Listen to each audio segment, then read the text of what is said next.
Denial and dysfunction have been the two words of the day, words that are used by the Washington Post in a searing account of the failures of the Trump administration to take COVID-19 seriously as the virus made its way from China into the U.S.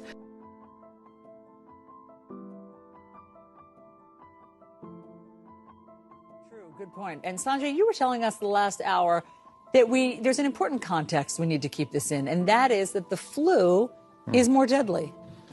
Yeah, I mean, you know, this is one of the ironies, I think, that always comes up with this. Take a look at the numbers. I mean, this is the U.S. flu season, this season alone. Let's take a moment for some important context here. One person has died from the coronavirus in the U.S. By comparison, in the average year, between 12 and 60,000 Americans die from the regular flu.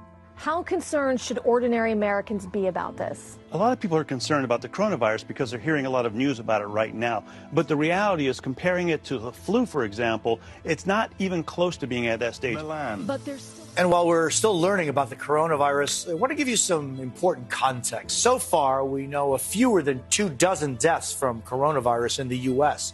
By comparison, between 12 and 60,000 Americans die of the flu in an average year.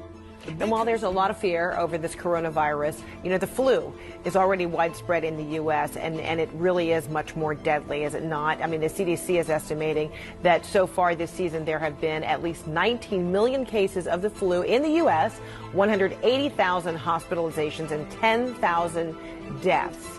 How worried should Americans be? Should they panic? Good morning, Mika. No, Americans do not need to panic. The Chinese are already panicking, as they should, because this virus is spreading all through the central parts of China, and it's a new virus. It has never been seen before, so its mechanism of spreading is not quite known yet.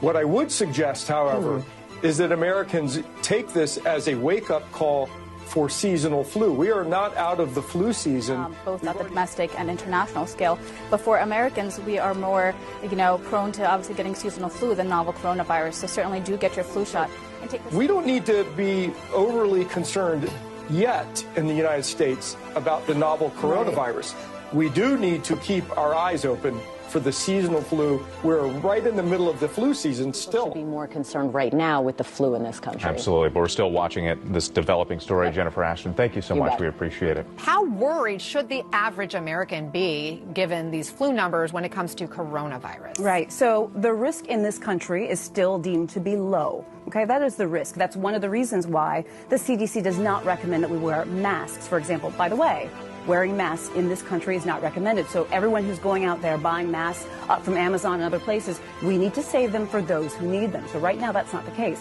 The risk is low. So the CDC now has estimated that there have been 12,000 deaths from the flu, just the flu. How worried should Americans be about coronavirus? Coronavirus is not going to cause a major issue in the United States. If we have it here, we have healthcare institutions that can cordon people off. We can take care of them and give what we call supportive care.